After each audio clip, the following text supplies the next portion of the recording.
কি হচ্ছে মনে করলেন এখন? এই যে প্রচন্ড বৃষ্টি হচ্ছে, সন্ধ্যার লাগো লাগো আমরা একটা বট গাছের নিচে আশ্রয় নিছি। এই যে আমাদের একটা ছোট খোকা আমাদেরকে ছাতি দিয়ে বেশ উপকার করছে। চাচা আজান দিচ্ছে, মাগরিবের আজান দেওয়ার সময় হয়ে গেছে। এখন পর্যন্ত কিস্তি আদায়ের জন্য আমরা দৌড়াদৌড়ি করতেছি। এই যে আমাদের মফিজুল ইসলাম অবসর, গোয়িং টু অবসর নাকি? এইভাবে যাওয়ার সময় এইভাবে এই যে আমাদের কি পাতা, এটা সেগুন পাতা দিয়ে আমরা মাথার পানি ঠেকানোর চেষ্টা করতেছি। বট গাছের ছায়ার কথা বলি। আর উপরে উপরে যে বটের গাছ, বটের গাছের নিচে এই যে বট গাছ, ওই যে বট গাছ, এই বট গাছের নিচে দাঁড়ানো অবস্থায় বৃষ্টি পড়তেছে, মোবাইল ভিজে যাবে। ছাতার নিচে নিলাম। গাছটা দেখাবেন তো? গাছ দেখাবো?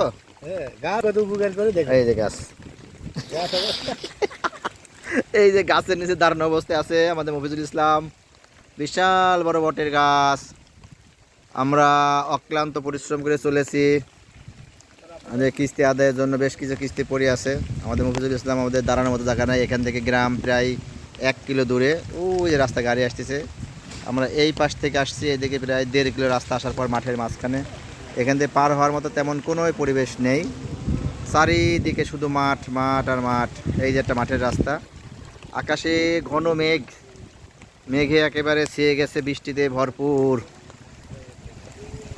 আমরা এই বট গাছের নিচে বৃষ্টির কারণে আশ্রয় নিয়েছি। আমাদের মাথায় হলো যে কি গাছ, এটা সেগুন গাছের পাতা। বৃষ্টিতে ভিজে গেছি। ভাই চলেন এখন রওনা করি।